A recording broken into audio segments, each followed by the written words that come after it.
weekend of terror and unprecedented bloodshed in the Middle East, where Israeli Prime Minister Benjamin Netanyahu has declared the country is at war. I'm Mercedes Stephenson. Welcome to the West Block. An unprecedented surprise attack by Hamas militants in southern Israel has left hundreds dead. Israel immediately launched airstrikes into Gaza and has vowed to wipe out the militant group. With fears the conflict could spread, we speak to a former Deputy National Security Advisor for Israel. And this Thanksgiving, many Canadians are feeling the pinch when it comes to the high cost of food. The federal Liberals say they have a plan to bring some relief to your grocery bill. We dig into the politics of groceries with the industry minister.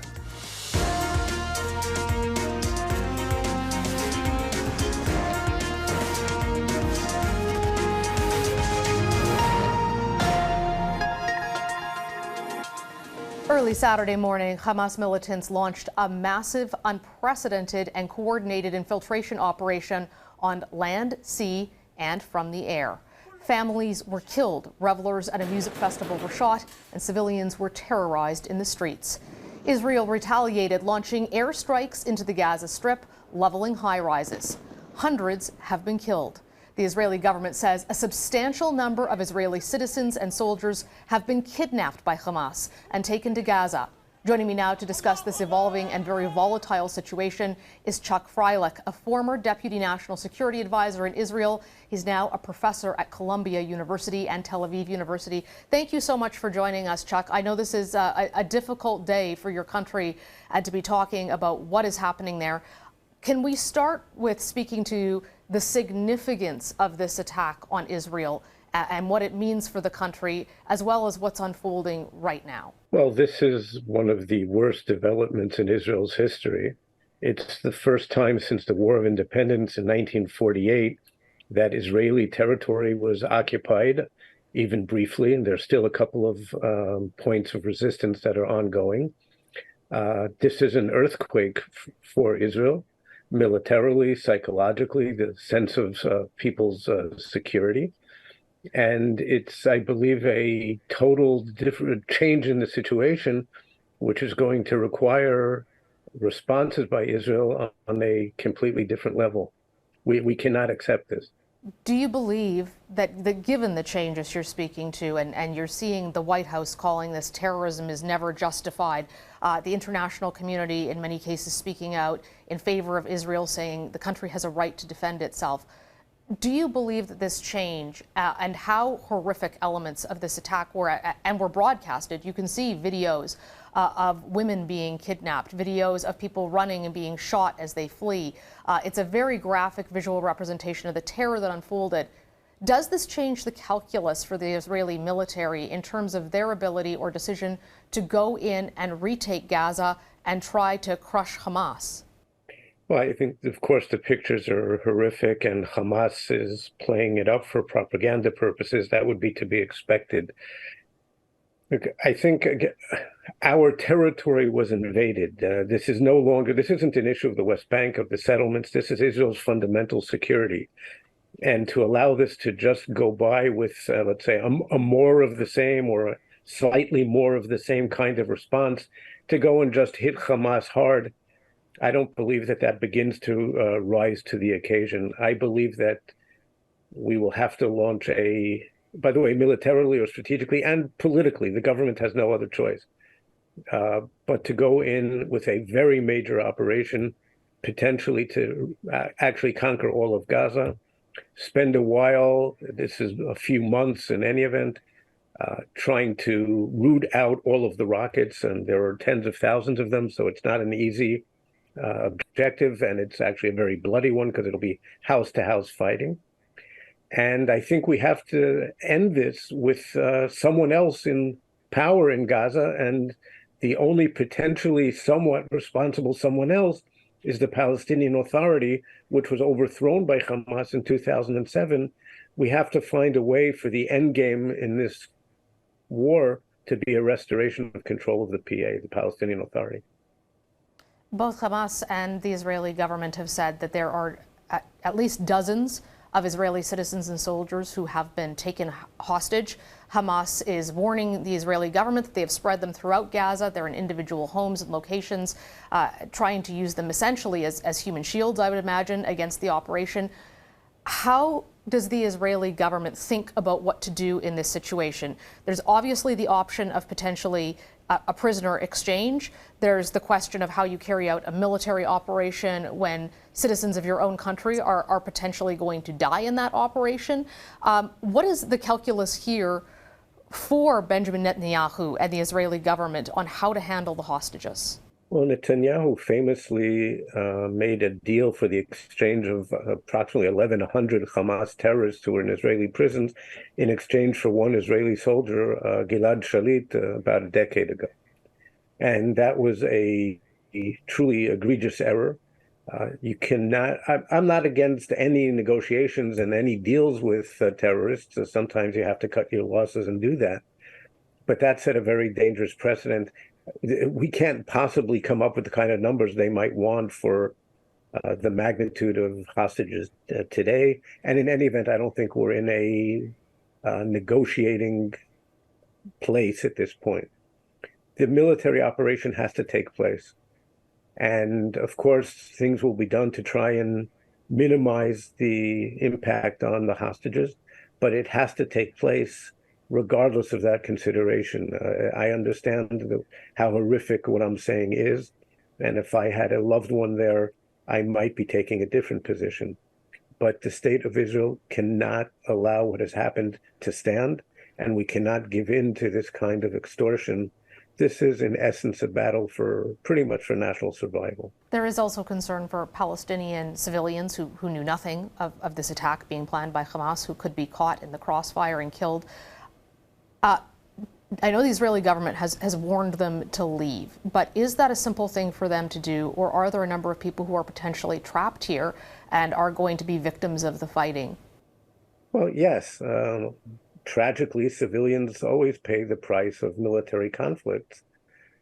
But in the end, it's Hamas is the government there. They have been since 2007, and they bear responsibility for what they did. Israel goes to extraordinary lengths to prevent civilian deaths. I know some people have a contrary picture, but they're really not familiar with what Israel does. And I imagine will continue to do this time, less so because the Israeli response is going to be massive. But Israel is always careful to try and minimize the civilians.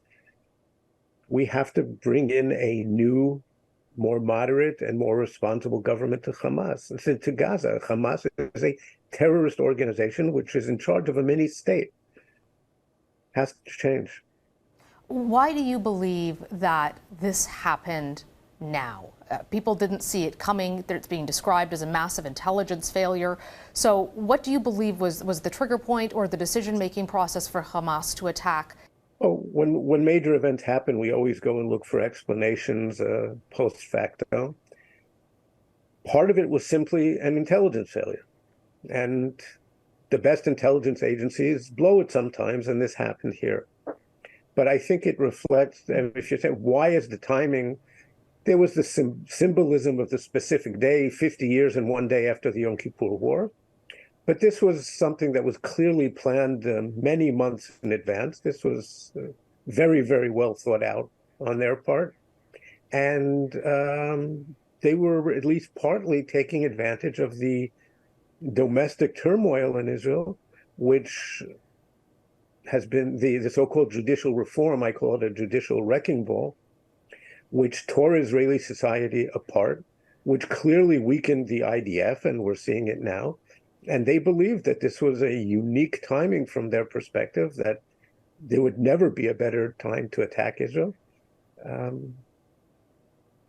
They were proved right. Do you believe that this will spread into a broader conflict involving the West Bank or other regional allies for Hamas?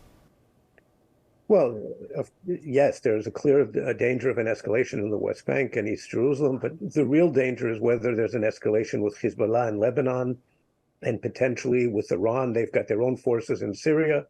and there could be a direct conflict with Iran. There is certainly a danger of a regional escalation, a multi-front war from Israel's perspective.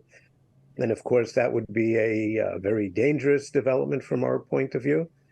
It's hard to fight multi-front wars, but I believe we are in a war situation, and considerations, of course, we try to minimize the chances of escalation, but all bets are off now. This is a completely different situation. The state of Israel is at war, and we will have to pay whatever horrific price is required. Thank you so much for joining us today. Thank you. Up next, Industry Minister François-Philippe Champagne on his plan to make grocery stores compete harder for your hard-earned money.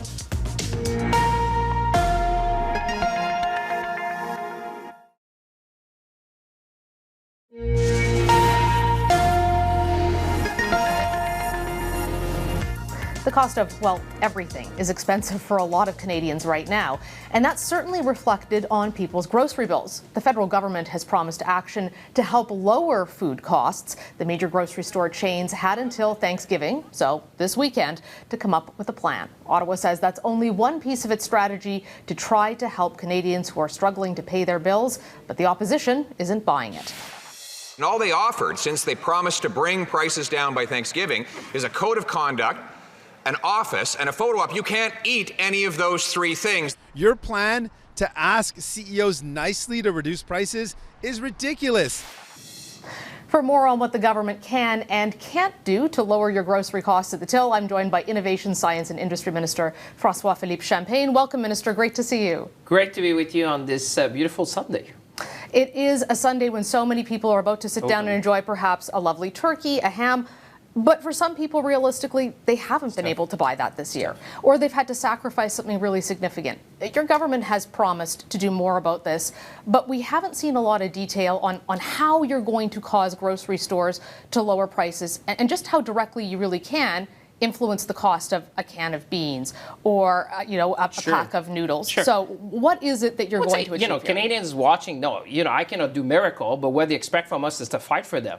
Step one was really to bring the 5 grocery CEOs in Ottawa. I'm told this is the first time in Canada's history, and I expressed the frustration of the viewers. I do grocery every Saturday, and I said, listen, 40 million of us are facing challenges, and therefore you need to be part of the solution. So step one was really to get commitments from them to help us stabilize price in the country. Like you said, we presented a plan with 5 items. That's step one. The other one was to create this the Bureau of Consumers Affairs, basically, because what I want to track is these things like shrinkflation, because there's many variables in that. We've seen brands shrinking the package but having the same price in a way, and therefore we want to see that, and I want to highlight it so Canadians can make better choice, because at the end of the day, it's not the government, it's you and I and the millions of viewers who are going to say, hey, listen, we're going to put our dollar in this banner or this banner because we think that they're offering better value for our money. Then we have the grocery code of conduct, which is going to bring more transparency and fairness. We said we need to provide more data as well, because the U.S. does a bit better than us in providing data, so the small independent grocers would have more data to negotiate with the big guys. And finally, competition reform. We all saw what we called the perp walk of the grocery CEOs marching into the meeting to talk to you, and you came out and said that you've drastically changed the tone. But we don't have any specifics on what you got these grocery CEOs to agree to. So how do we know if there's going to be a change? What did you get them to say they would do? Well, in a press conference earlier this week, I said there's different measures. As you appreciate, I'm trying to play the competition, because I know if one does that, the other is going to do this. So, but don't they do that without you? I think that we have accelerated and expanded. To be honest, they know that it's not me. We're 40 million watching them now. 40 million of us are watching them and say, okay, what are you going to do for us now? And what we gave them was an objective, but the how you want competition to play. What is the objective exactly? Well, the objective was to help us stabilize price in Canada. But is there an amount? Is there a benchmark timeline? Well, we've seen that the price of food has increased far more than general inflation in Canada. So we said you need to help us to bring that in line with inflation. So that's step one. And then, when they came, when we had their discussion and the plan, they say they're going to do different things, some of which they were probably doing before, but I think they're accelerating, expanding them. And above all, I would say, Mercedes, what we have is now we have millions of eyes on them to say, what are you going to do now? Because the objective is clear. You said, not you, but the grocers, they said, you're going to be part of the solution. The government has put a number of measures in place to support you in that, but now we want to see real action when we go to the stores. And that's what I'm starting to see. But again, we're in day 4 of that mission. No one is expecting that. It's not like a switch. You turn on and off and suddenly everything happens. But what we started in this country, I think, is putting pressure and certainly creating a more competitive environment. And all the viewers with me will decide where we put our dollar. And that is the power of us together saying, this banner is responding to the call for action. This one is not, therefore we'll go there. And arguably that is the power of Canadians, though. It's not the power of the federal government. And a number of food economists have been saying publicly that the measures you're proposing in terms of grocery prices, there is no clear correlation they're going to come down, that they're starting to trend down anyhow. But because we don't know the plan in specifics, we don't have any evidence that that's going to have an effect. But there are some things your government could do that would have potentially a very direct effect. And that would include things like taking the GST off of more of items or alleviating the carbon tax, for example, for farmers who are producing so that they would not be having to pass that tax on to the consumer, or dealing with the eggs and dairy and chicken supply management system in Canada, which causes to have higher prices. Is your government looking at any of those direct areas that you control in a way that you do not control the cost of individual groceries? Well, though I have a lot of soft power, trust me, because I speak on behalf of 40 million people. So when you bring CEOs in a room, it's not the minister, it's 40 million of us talking to them saying, hey, we want action. So the focus was on them. But I think if you look at what Canada is doing compares well with what the UK has been doing. If you look at Waitrose in the United Kingdom, if you look at Carrefour in France, because I've been looking, we're not the only country facing that, by the way. So we've been looking at international best practices, and now the focus is on them. And the focus is also on the large international manufacturer, because one of the things I did was also to bring the CEOs of Unilever, of Nestle, and say, you also have to be part of the solution, because you know what? We understand it's a very complex supply chain you have in grocery, but you have to be part of the solution. And I'm going to be talking to colleagues around the world as well to say, how can we push them to be part of that solution? But now the focus is on them. If you ask me, are we looking at different things? Definitely, because you know what? I've been talking probably to the same experts than you, talking about shrinkflation and some of the packaging. So everything, you know what, like I said, we're in day 4. This is not going to be overnight. This is a process, and I'll be on their back for weeks, for months to come. And I appreciate your point about highlighting the issue and putting political pressure on it, but I don't think it answers the question as to why your government isn't doing things that you directly could affect, like suspending the carbon tax for farmers or removing the GST, or saying maybe we should take a second look at supply management with dairy and chickens because of the cost. Why are you not opening any of those doors which you do have control over? Well, the challenge has been when we started that process, Canadians have been looking at some of the margins and wondering what's going on now in the grocery sector and the lack, I would say, of competition. So that's been the focus of that now. You're raising supply management. We say we won't go there. We said as well to them, we don't want you to reflect that on your workers, on the small and medium-sized producers. Now we're tackling the big guys, because they're the ones who can make the biggest difference. You know, the 5. But you are a big guy. You're the federal government. You control the taxes. Totally. But I'm saying, you know, like I said, we're in day 4, so no one is saying that you know, all the solutions are on the table at day 4. We started that process, and we presented 5 things that we think are going to have an impact. I mean, the reform on competition, which is a landmark thing. I mean, I spoke to the Independent Grocer Associations, which represent, 6,900. Many of your viewers would shop in these, and they said, Minister, 2 things you can do which would change dramatically is force people to sign the code of conduct on grocery, and secondly, making sure you're from competition, because today, unbeknown probably to most of us, is that if you're in a plaza and the landlord, usually they would put restrictions that if you had one of the big banners, you cannot bring a discount brand next to them. So these things need to stop. So all these things, when you talk to, and I've had a number of discussions, they say, Minister, it's not one thing. There's no silver bullet. If it was easy, it would have been done before. But they say, everything you're doing and more is going to help us. And that's really the mindset that I have is, I'm fighting the good fight for Canadians, because who's going to do it if we don't do it? One last question is, you look across sectors beyond just grocery, but also telecom and airlines. One of the big concerns is what you're identifying, this lack of competition that is costing Canadians a lot of money. Are you open to allowing foreign firms, American firms, to come into Canada, whether it's grocery, telecom, or airlines, to reduce some of these prices and create competition? Well, it's interesting you ask because you almost read my mind. I've been talking to some in the grocery sector. Let me be specific. I'm starting to make calls to some CEOs around the world and say, hey, have you looked at Canada lately? Because I think if you talk to all the experts, they said, Minister, the more sustainable thing you can do is to have a more competitive environment. The push you're doing is okay, but bring competition, because for the long term, this is what really is going to help, and we've seen it in other sectors, and we have examples in other countries. So yes, I'm doing that, and it's part of the number of things that I'm trying to do. Like I said, on day 4, we're far from saying it's done. We're saying this is a fight. So we're going to do all sorts of things, but the bottom line is that I want to help Canadians. I know that this is a difficult time. I know the price of groceries is taking a big part of their available income, and I'm fighting the good fight. But I think together, you and I and all the viewers will be able to spend where people provide value for our money. I'm sure a lot of viewers are very interested in that last bit of news, that there could potentially be some international competition coming to Canada soon. Minister, thank you so much for joining us today, and happy Thanksgiving to you and your family. You too. It's always a pleasure. Up next, taking stock of 2 big firsts in Canadian politics.